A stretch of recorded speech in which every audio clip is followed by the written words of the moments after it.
How about we go for the prawns? I was actually thinking of steak with chips, you know, this one. Chips? I thought you was like a healthy kind of girl. No, it's just that that's what's on the menu, and I thought, all right, you know, we'll go for that. Okay. We'll go for that. Wow, the menu looks interesting. Yeah, it does, doesn't it? Feel free to order what you want. Oh, thank you. Yeah. Yeah. Can I have a steak with chips, well cooked, please? Thank you. I'll take a pint of prawns, please. Okay. That steak and chips sounds nice. So what do you do? I'm a journalist, so I'm really out and about, you know, working for a magazine, and I usually collect things and stuff. So, you know, I really have to be, you know, I love communicating with people. So it's really my kind of role, and I enjoy it. I really love it. Wow. Hello. Yeah. How are you, man? No, long time. No. No, I can speak. Yeah, go ahead. Really? My kind of role, and I really enjoy it. So I really sorry. Sorry. Yeah, but so sorry. What was you saying? Yes, I work a lot with people in my work, journalism and that. What about you? What do you do? Yeah, the food's taken. Oh, it's here now. Oh, yeah. Oh, thank you. Wow, that does look really nice, you know. Oh, thanks. Oh, Yeah. you got prawns. Oh, I do like them. Let me try it. Oh, lovely. That's really nice. Yeah, I know. I ordered it. Oh, Yeah, shit. so- I'll take that. Yeah. That's good. Yeah, I like one. Is this Thank you. the cookie? No, I'll give you the chicken. Sometimes my friends don't really like it because, you know, they haven't got a job like I do. So they're really like, you know, I know they talk about me behind my back. So I'm not the kind of person to do that. But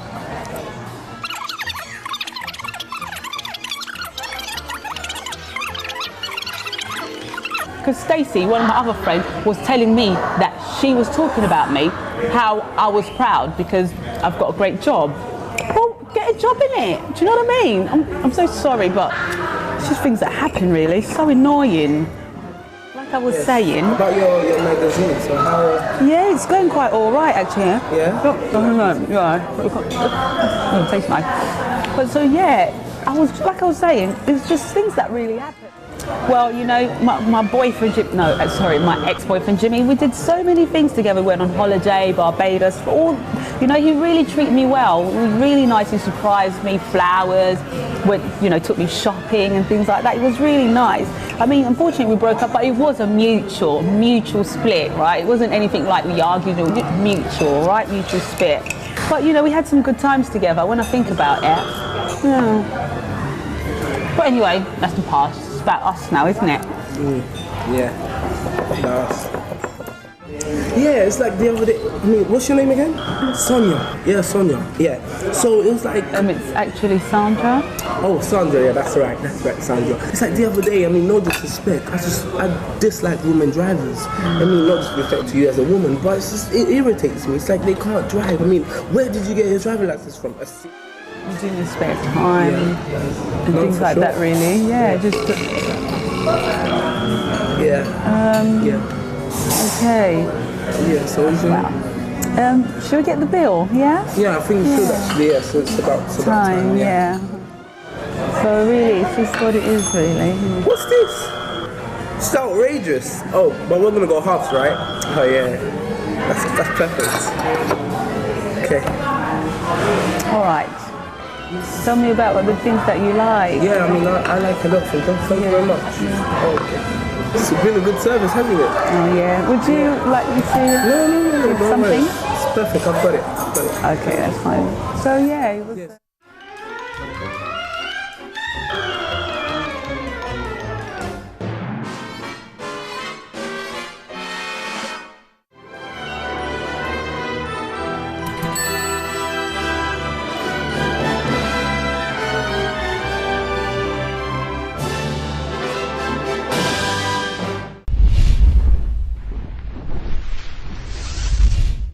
Okay, Lindsay and Lisa Marie, some outrageous things there. But you see what I said about my worst date? That was in there about the bill, and she offered to pay thinking that he was going to say no, and he went ahead and... But isn't it better not to offer if you don't really want to pay anything, though? It's true, but I think it's just politeness, you know, it's that whole British thing, it's what we do. But we don't expect them to actually say yes, that's not the whole point, you know. It's for them to then step in and be like, knight in shining armour type thing. We've actually set them up to actually take that step and appear, you know. But you know, I don't know if Lindsay, you're still on the phone with us, I don't know if you'd agree here, but I think dating, you can learn how to be a proper date, can't you? I know sometimes sort of we laugh but people actually mess up their love life because of things like this, because the person looks at maybe they weren't taught these things, they don't really know about these things, and they can actually mess things up in a future relationship up because they don't know how to maybe behave in that kind of, maybe they're nervous, maybe they, well, I don't think you would burp if I think you'd know it's a bit obvious not to burp or do anything like that, but I think it's quite sort of sad when people don't know really how to date properly. What do you think, Lindsay? Yeah, absolutely. I mean, we sort of spend time on other areas in our life where we learn and practice and do things. And when it comes to dating, it's almost as if we naturally all know how to date. And that's not the case. There's a lot of people that are very nervous.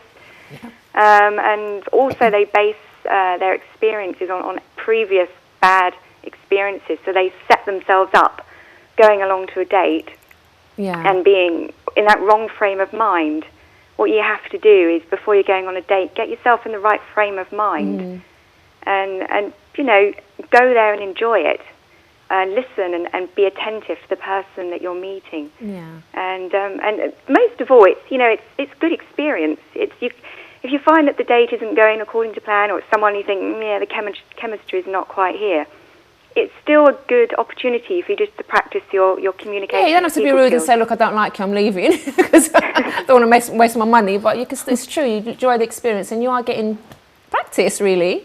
Aren't you? Absolutely, yeah. Just make the most of it, and then just realise and think, yep, okay, well, that wasn't quite right, but I've got some good practice in there. I'm ready for the next one. And the more you do it, the more confident you'll get as well. That's true.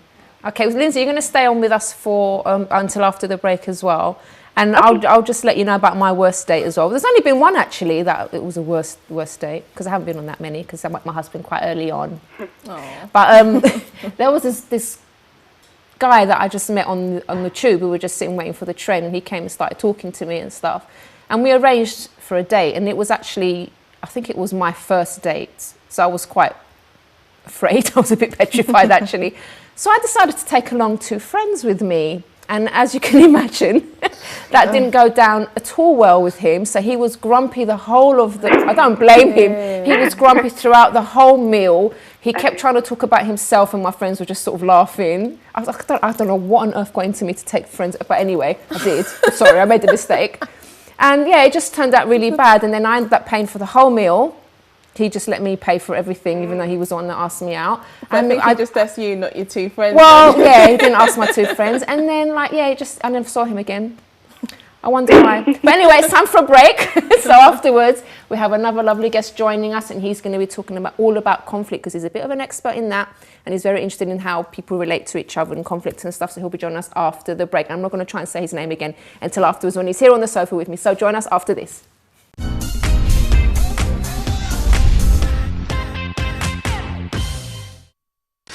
Don't forget to subscribe to the Chrissy B Show, always aiming to show you the happier side of life. You can find us on YouTube, Facebook and Twitter.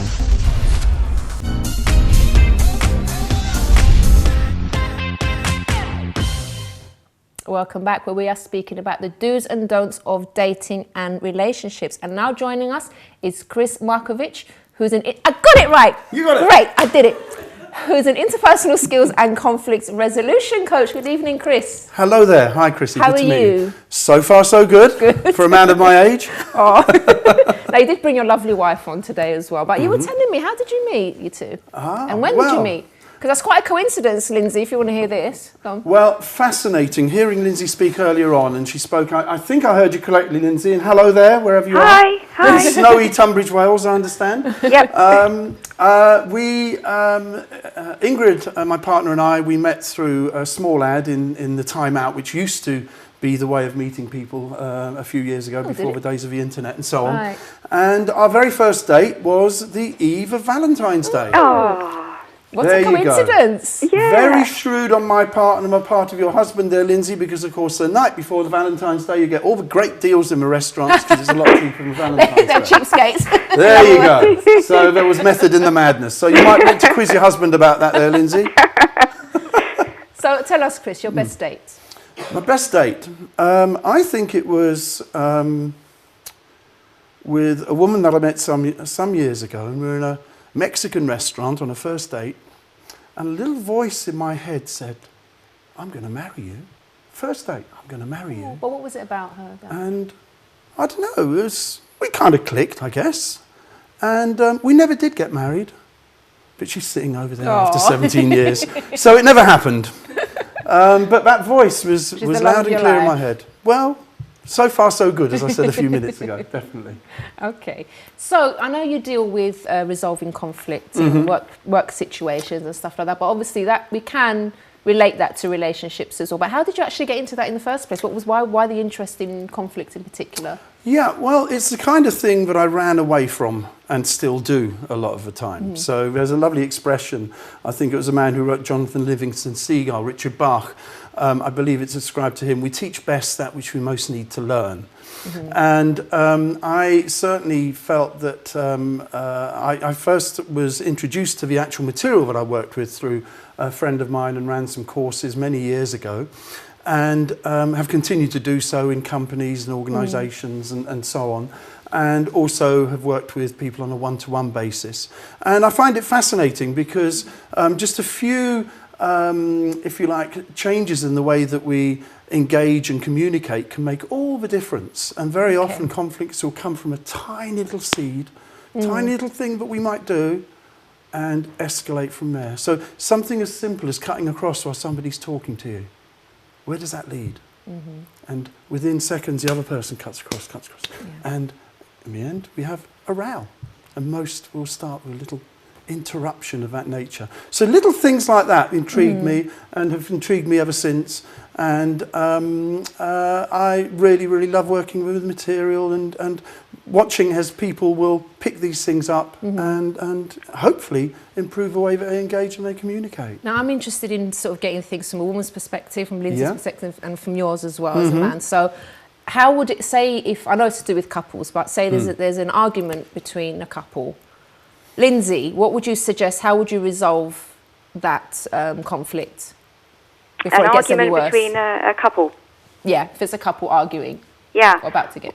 Well, I mean, first of all, it's if there's tempers raised and there's a lot of shouting going on, stop and just sit down, just breathe and just work out and talk and allow each person to listen to what each other wants to say, It's quite so hard that you to do have though, your isn't own it? time Just to talk. stop.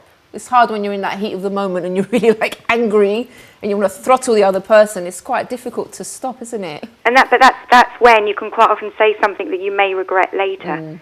And it's really, someone's got to take that, whoa, stop. Come on, let's just sit down. You have your say, I'll have my say. Let's talk about this. And remember that, you know, you can't, there's situations, there's the circumstances, there's things that happen, and only you can change how you respond and react to those situations. So you can't sort of blame someone else for making you feel bad or blame someone else for this and being the victim. It's you choose how you react and respond to those things. So take responsibility for yourself. That's and true. I mean, I'm fortunate that Chris and I never argue. We bicker occasionally, but that's hardly anything. That's just silly little banter. I assume think you it's mean because you're we Chris know and how not to me. communicate. Or me. I missed that, sorry. I assume you mean you're Chris and not me. Yes. Because we never have argued, you and I. Yet. So from a man's point of view and from like a business point of view then, Well, two people in an argument, do you agree with Lindsay? Very much so, and a couple of things that Lindsay has said really do resonate with me. And it's interesting, Lindsay, that you use the expressions reaction and response, because I think in some ways they're quite different. When we react, it's kind of a knee-jerk, and we jump in. Whereas if we respond or you make a response to what's going on, and indeed Lindsay even used the word responsibility, which comes from two words, response and ability. Although someone on a course recently said... I never thought of that. Absolutely. Although someone on one of my courses recently said, oh, it's made up of responsibility, isn't it? And I thought, ponsibility, that's a great word, but responsibility, the ability to respond. And I, from what Lindsay's saying, that's what I'm sort of gathering from what you're saying there, Lindsay. And of course, the other thing that Lindsay mentioned was the listening. The listening, because it's something that we, many of us like to think we're good at, like driving a car or lovemaking, but actually to be really good at listening is very, very, very challenging. Very challenging. And to actually... you can hear the person talking, you can hear the words coming out of their mouth. Absolutely. But you can just not be registering at all what the person's saying because you're busy thinking about what you're going to say back. So if you're doing that... We get into what I call jockey position. Like you can't wait for the person to stop or you just interrupt because you want to get your point across and you don't get anywhere like that, do you? Conversation of the deaf is another way of putting it. And people are talking over each other, becomes a row. The other thing I would say, and again, I don't know whether Lindsay would bear me out on this, is stick to the subject. Because very often when people do row, they go off at a time. Oh, and another thing. Oh, and the other day you did this. And we point fingers at each other, don't we? And in so doing, it really raises the ante. If I may say, I recently, for example, watched an episode of EastEnders for the first time in about 12 years. And I sat down with a notepad, a bit anorak fashion. And I ticked off a number of times the word you was used in a finger-pointing fashion. You're late. Where have you been? You said you'd do this. You said, Ricky. I don't know if she's still in it. Was it Bianca? Whatever her name is. I think she is. And in 15 minutes, I counted 17 instances of the word you being used in that way. Why? Because it raises the drama, raises the ante. People think it's brilliant, brilliant drama and so on. Whereas if people in EastEnders were just constantly respectful of each other, it would be wonderful in one respect, but would be really boring television, wouldn't it? It would. So sometimes arguments and rows can actually bring a relationship alive. But I think it's very much, as Lindsay says, it's about mutual respect ultimately and being able to say, stop, hey, let's sit down and work through this. Hey. But also remember that the language Lindsay. that people use is a reflection of what they're thinking in their heads. Absolutely, yeah. Can you give us an example? Oh, did Lindsay hear Are you there? Hello, yes. Oh, yeah, sorry. I was thinking, is she thinking of an example or is she just gone on me? Can you give us an example of that, Lindsay? A reflection, well, the language, the way people could say something. I'm trying to think off the top of my head now. It's the process of, because each and every one of us we're so unique, and we all have our own map of the world and how we behave, how you think, running our own programs in our heads. So, you know, one person is saying something, that's their reality, that's how they see something, how they feel about something. And it could be completely different to another person. So it's, again, it's, you know, what we're talking about, listening and just trying to get an understanding of where that person is coming from and the message they're trying to get across, because that's how they are feeling and thinking and behaving inside. And they're sort of speaking it through their language. Do you know, I think as well something very important that I've learned in my own relationship is that you don't have to win every argument and you don't always have to show the other person that they're wrong. And I think this applies in the workplace as well. Sometimes we're so like, I want to prove my point. I want to show this person that they're wrong. But what's, you know, why the big deal? Why can't you just sort of let some things go? And I think sometimes, all right, there are things that I think are very important that you need to sit down and talk about and you need to resolve. But small things, silly things that aren't, that, you know, if you bring it up, it's going to be a big argument. Just let something you just let go and just let go over your head, as I said, in relationships or in the workplace. What do you think, Chris? Very much so, very much so. And also acknowledging that in any interaction of that nature, it is a two-way thing. I remember some years ago running a training course, and it was a workplace course, and these weren't executives, these were guys who were going around repairing council housing stock. So they were driving white trucks around and repairing roofs and so on. And one of the guys on the course said something that was so profound, that's always stuck with me. He said, Chris, I've just realised something. In any argument or conflict, I'm half the problem. And what invariably happens is that we dump it on the other person. We project it onto the other. If only they would change, everything would be all right. Yeah? If only they would do it differently, everything would be okay. And it's that old expression, isn't it? It takes two to tango. Yeah. And we so often forget that. We project it onto the other person, yeah, in all sorts of ways. And we get into blaming, judgment, name-calling. There's another one, yeah? Yeah, I heard a guy, the other day I was in the queue somewhere in the post office or something, I heard a guy calling his wife a stupid cow. And it kind of really, you know, I thought, my goodness me, and she kind of took it in the chin at that point in time. But you wonder, you know, what does that do for a relationship? Yeah. And how might she find some ways of, you know, either directly or manipulatively or underhand way getting back at him for humiliating her in that way. Horrible. And it's something, as my daughter and my son would always bear out, that the one thing I tolerate less than anything else in our household is name calling. So if either of them call each other a stupid idiot, you know, I'm not happy. Yeah. Because it actually fuels. It does fuel things. Fuels things. Whereas if we can focus on the person's behaviour, what it is about them that leaves me feeling in some way less than okay, rather than blaming or finger pointing. And remember to look at the good points of the person, because sometimes I think with time as well, in relationships, when you're first dating, you just see the best in that person. And also the person is probably making a big effort as well, so they don't maybe they're not showing their flaws. But you know, you do see the best in the other person. They've got a mistake here and there, you just kind of overlook it, don't you? But then as you get into a relationship and you're married maybe and you're with the person long term, then all of a sudden the things that you used to overlook are just suddenly a huge problem. And I think that's the problem within us as well, because we can still overlook those mistakes and stuff because everyone has them. Absolutely, yeah. And actually, I just wanted to compare. So how long? I've got a couple more minutes before we go. Since you do sort of work in workplaces and stuff like that, and Lindsay, you're on the relationship side of things. Sometimes I think it's good to compare the two because you can learn a lot from. So, for example, in a relationship, people get quite heated and emotional when there's a conflict and there's an argument, and they start shouting. But in a workplace situation, often that doesn't happen. So you wouldn't, for example, all of a sudden start screaming and shouting at your boss.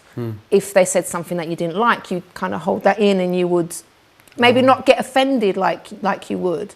So I don't know, Lindsay, like in relationships, sometimes emotions can get the better of people, can't they? That's right, yeah, as you say, because when you're in a work environment, you're in your work, you've got your work hat on, and you behave and respond in a certain way because you know, well, I'm at work. And when you're at home in your relationship, it's different. So yes, people can just let all emotions completely go. But it's interesting that you can kind of hold back at work. You can actually hold back in a sense that, or hold back or even like not let things get to you as much in a workplace as you would maybe in a relationship. Because I know obviously there's link there, there's... What happens in the workplace, and it can happen also in the home, is that we can resort to what I call indirect aggressive responses, or irresponses as I like to call them. In other words, sugar in the petrol tank, or turn up late, or make mistakes. On purpose. Sabotage, breakages. Well, you've dealt with some things, haven't you? Yeah. I think we need to do a show about this. Time and again, when I work in organisations, you know, when I talk about this, the penny drops and people start smiling and thinking of all the sly things they've done to make life difficult for their boss, because to hit them or to shout at them, of course, they're at very least likely to get hauled up across the coals, if not sacked, and if not brought up in front of a judge. Yeah. So what happens is they think of ways of getting back at the boss in ways that don't get them sacked. I think people do that in relationships as well. And they can in relationships, absolutely. So it's not always out in the open. Yeah. And of course, what does that cost the organisation or the relationship? Those kind of behaviours, because people aren't able to be assertive about how they actually feel and what they actually need, whether it be in a relationship. So if your partner hacks you off about something, is it easy to say to them, look, I'm feeling really angry about this, which is perfectly appropriate, and what I'd really like is if you could do X, Y, Z instead, rather than calling them names or finding some way, underhand way of making life difficult for them. We need to go to a break right now, but Lindsay, very quickly, your top tip for a relationship. I think I would say, there's lots of tips, but I would say don't change yourself to please your partner. Be who you are and embrace it. And I don't know if anyone watched, I think it was last week's episode of Miranda, where she was trying to change in her new relationship. He loved her for who she was, the uniqueness, the funniness that she is, and it's be who you are and don't change yourself to please someone else. All right, lovely, Chris. Well, kind of building on what Lindsay's saying. Early on in my relationship with Ingrid, my partner, I used to say to her, I never used to say I can't live without you. You say, I can live without you, but I'd rather not. Oh, Yeah? okay. On that note, I think we need to go to I a think break. that's what Thank what I you would so say. much, Chris. Thank you. Thank you so much, Lindsay. Thanks, Chrissy. It's been really great, and I'm sure you know. Bye, Lindsay. Bye. And we never out. And after the break, we're going to be speaking to Nadia Ouida regarding taking on British Airways in a court battle and winning. So join us after this.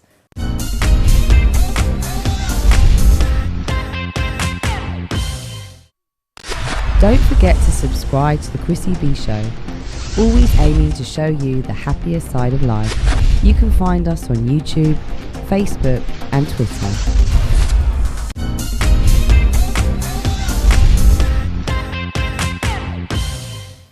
Welcome back, and now on a completely different note, we're going to introduce the lovely Nadia Ouida, who took on British Airways and won. So, good evening, Nadia. Good evening to you. Thank you so much for joining us, because I know you've been very busy lately. You just won this huge court case and everything, and I know you're in high demand, so it's a real pleasure to have you here on the show. I'm very pleased to be here. Thank you for inviting me. So now tell the viewers, I mean, I'm pretty sure you all know what happened and like where it all started, but in case you haven't been watching the news for the last 7 years, what actually happened, Nadia? It happened in 2006. In May 2006, we'd just gone on a diversity course, one-day diversity course and dignity at work, to understand each other, cultural awareness and huggery, and just because it's very diverse, lots of nationalities and races working within British Airways. Yeah. So we did that, and then the following day, report for duty, signing in, and I got told, remove your cross, it's jewellery. And I said, I'm sorry, but it's not jewellery, it's a cross. I explained I'm a Christian and I'd like to, this is a cross. And so the duty manager said, I have the authority to send you home now without pay. Really? You take it off. And I refused. I challenged her and I said, is this dignity at work? And it was very embarrassing and humiliating, because as you're signing in, and they're recording your name, other colleagues are coming in, and there were colleagues that were, Muslims with hijabs or... So you could actually physically see other people walking in like with religious symbols. Yes, and all like colleagues. things. There are many colleagues in British Airways. How did you point them out and say, hang on a minute, how come this person's wearing where? No, because it's not my place to sort of, sort of pick on anybody, but I just not to pick on them, but just to point out, look, I'm here, I'm wearing a cross, and then there's someone, and you're telling me I can't wear that, but yet there's other people with religious symbols that are walking right past me. I know, but as it happened, I just addressed the duty manager as she was speaking to me, because I was indignant with her, you see, so, and it started from there. So from May to September, I was... How did you feel when they said that to you? Well, I was indignant, I was hurt, and I felt that I was made to feel ashamed, really, and so I stood up for my faith and my belief, and I also challenged the company, challenged the company that having gone on a diversity course and dignity at work, you have to take into consideration that I'm a Christian and I would like to wear my cross. It's quite funny that they did a course on it and then that happened. Well, they didn't do the course especially on the cross, but they did the course sort of like... Yeah, on general. On general, to sort of understand each other so that there's better communication and relationship with your colleagues. And funnily enough, 257 colleagues after I was suspended signed a petition, and there were colleagues of all nationalities, background nationalities and religions. So it's not about, it was not about the religion itself. It's just about having the right to be able to express your faith. Equal opportunities on par with other colleagues. British Airways deemed that it made their uniform look messy. It didn't conform to uniform standards. What, this small thing here? This conformed, yes. That made made the uniform look messy. Wasn't. Okay. And I'm very pleased that the European Court of Human Rights deemed that corporate image, that God is above corporate image. Corporate image has to take into account people of other faiths, especially as they were showing consideration to people of other faiths, that they over-exercised, they were overzealous and sort of not allowing me to wear my cross. So tell us what happened during these 6 years, because you went through quite a bit, didn't you, Nadia? Yes, I went to an in 2007, the 1st of January 2007, I was reinstated, and that's immediately after Dr. Rowan, the Archbishop of Canterbury, declared that he would take the Church of England money out of British Airways unless I was reinstated. Really? And my MP, Dr. Vincent Cable, at the time, had a petition as well in Parliament and the House. Quite a bit of backup from people. Yeah, and the media were fantastic, and it really were, because I believe that the chief executive was in Canada at one time, and he described the cross as being, crystals, and and so I got it. Did you know that? Did you know that it was described as that? I said no, and emails and letters go in, and so they said that it had. It was like a crystal, like the New Age crystals, So they didn't respect the cross really at the time. Okay, and what kind of things did you go through? Because it was like almost a 7-year battle, wasn't it? It was Did you expect it to take so long when you actually thought, okay, I'm going to fight this? I didn't expect it to take so long, but what I did expect is when I was at home getting ready to go to work and I was putting my cross on, I thought, well, if I know that I'm in for a big, not challenge, but I have to do it properly. I can't be messing around, because if my faith, I have to exercise my faith. It's one thing. It's not just for yourself, is it? It's for everyone. All of Christianity and all of everyone that has right, that needs a right. That's right. Which is yes, everyone, yes. So I was thinking more in terms of godly mode for God. So it wasn't going to be easy, because it would have been a big headache, and it was initially very stressful. All the letters and appeals going in, and 4-letter pages coming back, giving reasons why I can't wear my cross. So it was stressful. Why didn't you give up? Because I believe in a working miracle God. I believe in my God. He will look after me, and I trust what He says. And I'd like to think I have a relationship with Him through His Son Jesus. And if Jesus did it on the cross and said, "It is finished, I've done it for you," and He's shown us, He persevered, He was persecuted, He was crucified. So why shouldn't I have problems in the world? But at the end of it, I have the victory. So I was holding on to that faith.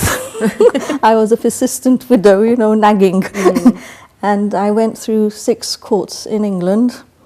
6 courts. And there was it was an error compounded upon error, and I'm very pleased with my legal team who took it to the European Court, because it went back to the source, and I was vindicated. Happy to be vindicated. What would you say was your worst moment in all of this? Worst moment in all of this is I experienced a lot of opposition to a certain degree, and I maybe lost some friends through it, because Christians don't have to wear crosses. It's not a big deal for Christians, because, at the end of the time, you have your faith and you're strong, But losing friends. But losing friends, and it's not just a physical manifestation of wearing your cross because it's an object. Because anyone can say, well, I want to wear my green hat today, and my green hat's important to me. But what does the green hat do for you? So I wanted to wear my cross. It was very important to me for the message of the cross. You see, so that's the whole point.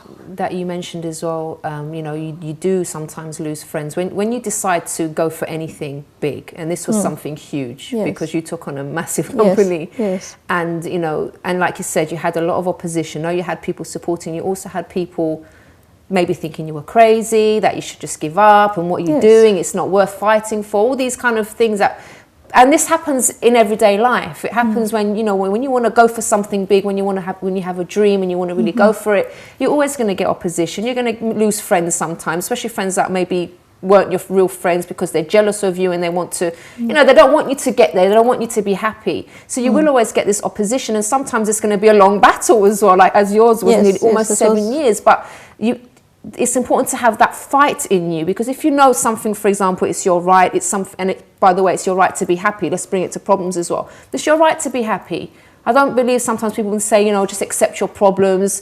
just, you know, accept anything that comes to you in life. It's just life. It's not just life. You can fight for your life. You can fight for happiness. So I think it's important to fight for things that you really believe in. And I don't know if you're aware that I'm an Anglo-Egyptian. So I was brought up in Egypt, and Egypt is a Muslim country, and Muslims respect Christians. Yeah. I've never been brought up. I was brought up in Egypt, and no one has ever told me don't wear a cross. Really? Never. And the Seriously, never Never. You never had any trouble? No, never. And Wow. I would like to say that the Egyptian Orthodox Christmas is on the 6th of January. They celebrate it, and when you go to church, you will find a lot of the heads of Muslim government officials. They go to the church to say and to greet Christians, to wish them a happy Christmas. Wow. So I don't know that. And my mother's English, and my great grandfather was Dr. Thomas Paine, co-founder of the Salvation Army. So he, in the 1980s, he used to go out and sort of help with the Salvation Army and evangelize, I suppose. So I've got an obstinate streak on both sides, I suppose, because my Egyptian grandfather was a minister. So maybe that's why, instilled in me is a childlike faith, really. I love cats, and I used to have a beautiful Tom-Tom. I used to have a lovely, beautiful cat called Tom-Tom. He lived to the ripe age of 26. Wow. And he used to like to run out, and, I used to say, Jesus, please bring him in. Even if my big toe, as a child, even as a adult, I'm very simple in my faith. Nadia, when you finally got the victory, how on earth did you feel? Speechless, overwhelmed and overjoyed, really. And I think I went over the top, because my first interview was with LBC in front of, in the courtyard of Chambers. And I just started jumping. Well, good for you, though. I think after almost 7 years, like you're fighting, I would dance too. Yeah, and I thank Jesus, and I said, glory to God. And so people thought I was OTT and mad. So anyway, I followed. Now, when it was sunk in, though, what kind of... What a light. I felt a lot lighter. The burden had lifted. Yeah. Everything's brighter and vindicated, really, because it's nice to be respected. And my colleagues respect me, and we have mutual respect. But it does help when the management, it's respect as well. Sort of. Now you're going back to work tomorrow. Yes, God willing. So how are you feeling about that? Apprehensive, yes. A few colleagues have sent me text messages and emails to say well done. So that's I've got support. Good support. I think you've got a lot of support. Look, the viewers watching now, and I'm sure there were people. Even though sometimes did it actually feel that you were alone at any point? Did you ever sort of think, oh my God, what have I taken on? Should I have maybe not done this? Did you ever go through that, or were you adamant from the beginning? You were strong and you kept going. I was adamant that it's not over until God says it's over. But there were very times that it sort of like I was in the wilderness. Things would happen, circumstances would take place, and I'd come home from a late shift, and it's Saturday tomorrow or Sunday tomorrow, and I needed to do something, and it had to be done now, and I couldn't, because you couldn't phone people or get it done. And I remember once I just went out in the car and went all the way to the airport to shop that was open late and bought some ice cream, just to get me out, because I couldn't sleep, really. Okay, so you went through a lot. Yes. But now? Now you've got the victory. Yes, now I've got the victory, and I'm very pleased, and I thank everybody who supported me. I thank my MP, Dr. Vincent Cable. I thank Liberty, Shami Chakrabarti. They've been wonderful as well, and I've had a lot of support, and from friends, and my legal team I've not thanked. I've thanked, so I have to thank them as well. You've got a lot of people. So just saying thank you to everyone that helped her, basically everyone that supported her, right? Nadia, thank you so much, and congratulations, and I wish you all the best for the future. Thank you. Okay, we have reached the end of the show now, and On Monday, we're going to be, well, actually January, as you know, is supposed to be the most depressing month of the year. So we're going to be talking about how you can actually cheer up and how humour and laughter can help you go a long, long way. So do join us on Monday. Have a wonderful, wonderful weekend. And we'll see you again next time on the Chrissy B Show. Bye-bye for now. Cheerio.